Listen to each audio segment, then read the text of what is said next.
If you don't recognize the name Russell Conwall as being associated with Jeet Kune Do, don't be alarmed. By now, you should know that sometimes my source material and or my references can come from far, far left field. But I promise by the time we're done, it will all have made sense to you. Hello, everyone. This is Dwight Woods, the Jeet Kune Do Rebel, and welcome to the I Love Jeet Kune Do broadcast number 169. This is the one about Jeet Kune Do, the Russell Conwall factor. As you're logging in, if you would be kind enough to say where you're logging in from, hit the like button and feel free to continue doing so throughout the dialogue. If you're catching the simulcast over on the YouTube, please be sure to like, subscribe, and hit the notification bell as well. If you enjoy my work and you'd like to support the program, please visit the JKD, it's not the JKD Rebel, it's just jkdrebel.com, where you will see stuff like this, the 4 tenets of Jeet Kune Do, t-shirt, hoodie, sweatshirt, long sleeve t-shirt, coffee mug, etc., etc. But of course, the best thing you can do is to share this video and tell everyone about the I Love Jeet Kune Do broadcast. All right, so here's the deal. Strap in for a few minutes. We might take a few minutes longer than usual because I got to tell you a story, right? When I put up the postcard for today's broadcast, I was immediately asked, who's he? Now, I don't know if the questioner meant who's he overall, or who's he as in how does he feature in Jeet Kune Do?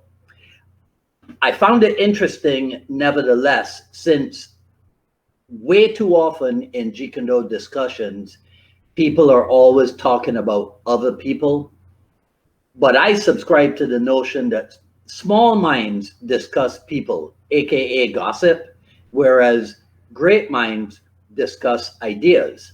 And so today I introduce you to the idea of acres of diamonds as it relates to Jeet Kune Do. So Acres of Diamonds is considered one of the early personal development classics, was published in 1915, and it is essentially the transcription of a speech delivered by Russell H. Conwall more than 6,000 times. So essentially, the story goes that in ancient Persia, there was a guy named Al-Hafed, and it was said, this is directly from the publication, Al-Hafed owned a very large farm, that he had orchards, grain fields, and gardens. And I think this is significant. He was contented because he was wealthy, and wealthy because he was contented. So to continue the story, one day he's visited by this Buddhist priest, and in conversation, the priest tells him the story of how the planet was created, and points out that inside of the cooling off process involved in the heat generated in the creation of the planet, granite, copper, silver, gold, and ultimately diamond are created, with diamonds being referred to as God's last and highest mineral creation. The priest tells Al that with a handful of diamonds, he could substantially change his world, and that with a diamond mine, he could do even more transformation. So dig this, right? Again, quoting directly from the story. Al-Hafed heard all about diamonds, how much they were worth, and went to his bed that night a poor man. He had not lost anything, but he was poor because he was discontented, and discontented because he feared he was poor.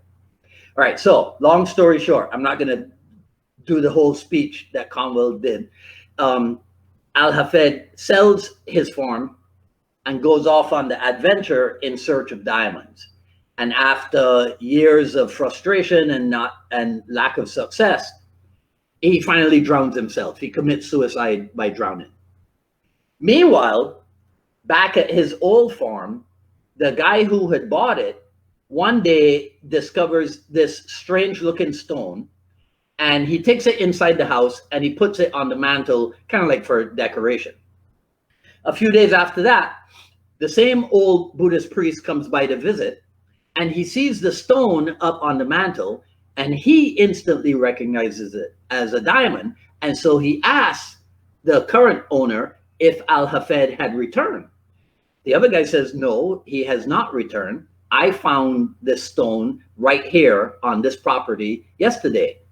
So he takes the priest outside to the field to show him where he found it. And to their amazement, they discover that the entire farm is full of these funny looking stones, which are actually diamonds. And apparently this is what leads to the formation of the famous Golconda diamond mines. Now, I don't know if that part is true or not, but it is included in the story. So years ago, when I first heard this story, I immediately recognized it and understood it as a cautionary tale that just to remind us that very often we do not look deeply enough into ourselves to discover the immense talents that we possess.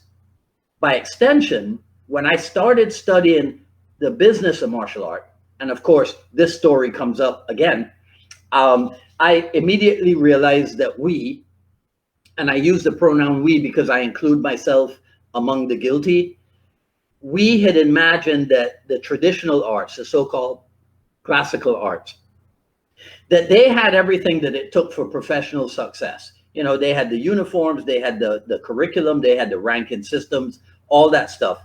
They had everything that it took for professional success in the martial art world. And JKD possessed none of that. My Glazer Kennedy colleague, Matt Fury, he once wrote that just about everything you do from the moment you wake up until the moment you go back to bed, and even what you do while you're sleeping, all of it has potential to be turned into some kind of what we call information products that could make you money, right? So think about this. What do we do when we wake up, right? You might stretch. I mean, you breathe, right? I mean, you were breathing all night long, but when you wake up, you breathe, you stretch. There are definitely books and courses and videos out there on how to breathe and how to stretch. I mean, think about it, even in martial art. I mean, especially in martial art, right? Because breathing is Qigong, and there is a lot of stuff being sold about Qigong, right? You go to the bathroom. Again, there are information products that teach you how to be more efficient when you go to the bathroom. You might take a walk or go exercising, or you might drink coffee, or you might turn on the news and turn on the TV and agonize over the news or whatever. All of these activities, there are instructional or informational products associated with them.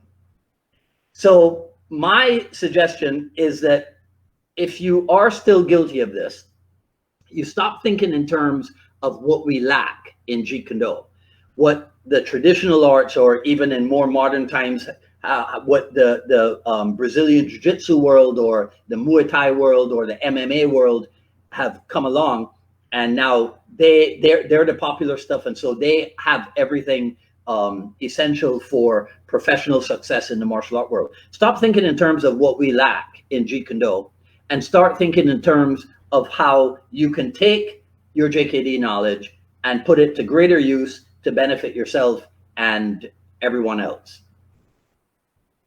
Enough preaching. And what say you? Do you agree with me that JKD is the proverbial acres of diamonds, possessing every nugget that's necessary for professional, or if you want to call it commercial success? Or do you think that the rules which apply to success do not apply to Jeet Kune Do? Let me know what you think in the comments below. And that's all I got to say for this video. If you like what you heard, please share, like, comment, subscribe, hit the notification bell. Follow me on Twitter at Dwight Woods and on Instagram at Dwight D. Woods. I am traveling this Friday up to the Tampa area to conduct a weekend workshop. So there will be no Jeet Kune Do Dialogues episode this weekend. But on Saturday, we will live stream a portion of the workshop. So keep an eye out for that. And if you think that you or your group would benefit from training JKD with me, feel free, reach out to me here on Facebook or on the YouTube, or email me at jkdrebel@gmail.com. Today is a yellow day, so I'm going with the lettering today, right? Not the shirt color, right? So I'll see some of you next Wednesday for another issue of the I Love Jeet Kune Do broadcast. And then next Friday, we will be back in the JKD dialogues with Stanley Brooks. All right, so that's it. This is Dwight Woods, the Jeet Kune Do Rebel, signing off. You guys enjoy the rest of your day. Stay safe. Talk soon. Take care.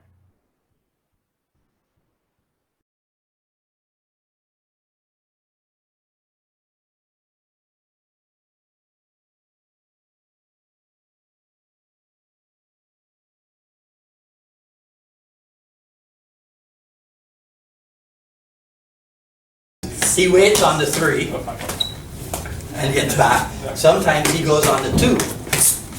Sometimes he goes on the 1. Okay? Your job is to provide the opportunity for your partner to whatever. And every time that they don't do something, give them the look. Like,